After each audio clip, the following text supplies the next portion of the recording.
Gigabyte motherboard H510MH। তো এটার মাদারবোর্ডের বায়োসটা update করব। কিভাবে আপডেট করব সেটা আপনাদেরকে দেখাই। পাওয়ার কেবলটা লাগাতে হবে, পেন ড্রাইভে বায়োসটা থাকবে। আমি এখন পাওয়ার দেব, পাওয়ার দিয়ে মাদার F2 চাপতে থাকবেন। মনিটরের স্ক্রিনে দেখতেছেন অপশন আসছে। তো এই নিচে এখানে লেখা আছে F8 QF8, এই যে F8 বায়োস আপডেট। তো এখানে দেখেন কত আছে বায়োস, F9 2023 সালের F9 বায়োস আপডেট। আমি এখন 2025 সালের বায়োস আপডেট করব। তো আমি এটা অনলাইনের থেকে আগে নামায় রাখছি। F20C কীভাবে বায়োসটা আপডেট করে গিগাবাইট মাদারবোর্ডের সেটা দেখেন। ইয়েস, আমি পারমিশন এখন দেব।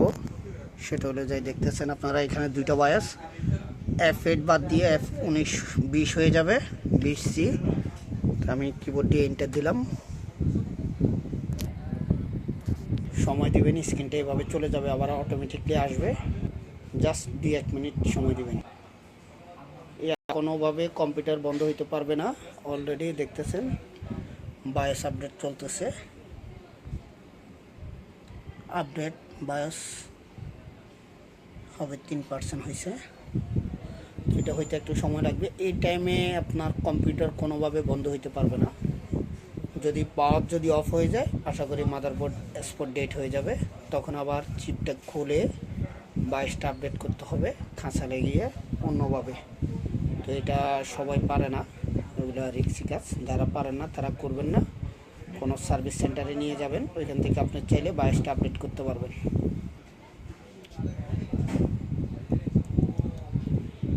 এই বায়োস আপডেট সকল যত পণ্য আছে গিগাবাইট মাদারবোর্ডের, যত আপডেট যত মাদারবোর্ড আছে সবগুলোতে আপনি করতে পারবেন। 110-এর থেকে শুরু, সবগুলোই করতে পারবেন বায়োস আপডেট। এভাবে কোনো সমস্যা নেই।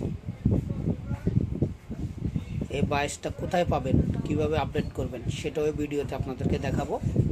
কিভাবে বায়োসটা আপনি ডাউনলোড করবেন সেটা আপনাদেরকে আমি বলি। সে বায়োসটা আপনি ডাউনলোড করার জন্য এখানে মডেল দেখতেছেন H510MH, এটা হলো মডেল। এই মডেলটা দিয়ে গুগলে সার্চ দিবেন, দিয়ে BIOS বায়োস লিখে গুগলে ক্লিক করলে আপনার গিগাবাইটের ওয়েবসাইটে চলে যাবে। যে মডেল, ওই মডেল অনুযায়ী যে ব্র্যান্ডে চলে যাবে। তো ওইখান থেকে আপনি বায়োসটা নামায় নেবেন। কীভাবে নামাবেন সেটা আপনাদেরকে আমি দেখাবো অবশ্যই। ভিডিওটা 6 মিনিট হাইস্ট একটা ভিডিও হইতে পারে, একটু দেখবেন সবার জন্য।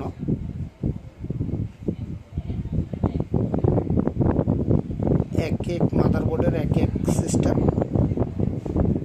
আপনার আসুসের সিস্টেম আলাদা, MSI সিস্টেম আলাদা, গিগাবাইটের সিস্টেম আলাদা। অ্যাজরক মাদারবোর্ডের যারা বায়োস আপডেট করেন তার ওই মাদারবোর্ডের সিস্টেম আলাদা। মানে এটা প্রত্যেকটা মাদারবোর্ডের মডেল অনুযায়ী বায়োস আপডেটের সেটিং আলাদা। গিগাবাইটের এটা যেটা দেখেছি, অল গিগাবাইট যত গিগাবাইট আছে লেটেস্ট সবগুলো এভাবে আপনারা বায়োস আপডেট করতে পারবেন।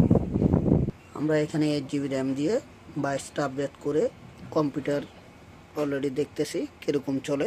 সম্পূর্ণ আশা করি ওকে আছে। বাইরে একটা পাওয়ার সাপ্লাই লাগাই নর্মালি বায়োসটা আপডেটের জন্য ট্রাই করতেছি। 92%, 93% হয়েছে, 95। দেখেন বায়োসটা আপডেট শেষ হলে কী চায় বা কীভাবে কাজ করে দেখতেছেন। এখানে সময় চাইতেছে, এই সময়ের ভিতরে কম্পিউটারটা রিস্টার্ট নেবে। বায়োস আপডেট হয়েছে, পেন ড্রাইভটা খুলে ফেলতে পারেন। পেন ড্রাইভের কোনো কাজ নাই, এই পেন ড্রাইভটার কাজ শেষ। সময় নেবে একটু, প্রায় 1 মিনিট বা 2 মিনিট সময় নেবে বায়োসটা আসতে। এই দেখতেছেন এখানে অলরেডি বায়োস আপডেটের কোন বুটিংয়ে ঢুকবেন, কী আর সব কিছু পুরো ডিটেল দেওয়া আছে।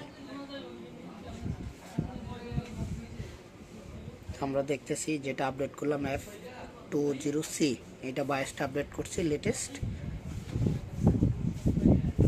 এটা আমার মাদারবোর্ড 100% ওকে আছে। সেটা হলো প্রসেসরের প্রবলেম আছে।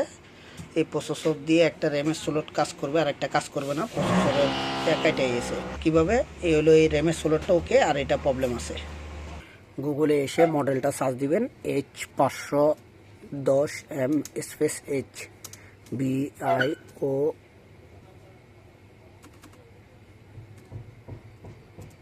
Bias update. তো এই দেখতেছেন প্রথমে আপনার গিগাবাইটের ওয়েবসাইট চলে আসছে। তো এখানে ক্লিক করবেন, ক্লিক করার পর জাস্ট একটু সময় দিবেন। তো নিচের দিকে আসবেন, এখানে বায়োস লেখা আছে দেখতেছেন। তো বায়োস অলরেডি 13টা আছে এখানে শো করবে। তো নিচে যেটা আপনার বায়োস আছে দেখবেন যে কত দেওয়া ছিল। তো এখানে দেওয়া ছিল আপনার F18 দেওয়া ছিল 2023 সালের, আর আমি দিছি F20C 2025 সালের। এই বায়োসটা এখান থেকে ডাউনলোড করবেন। এটা দিয়ে ডাউনলোড করলে অটোমেটিক ডাউনলোডে চলে যাবে। তো ডাউনলোডে এলে জিপ ফাইলটা ভেঙে নেবেন, এই যে এরকম থাকবে। জিপ ফাইলটা ভাঙার পরে পেনড্রাইভে নিয়ে বায়োসটা আপডেট করে নেবেন। এটা হলো এইভাবে বায়োস আপডেটের সিস্টেম।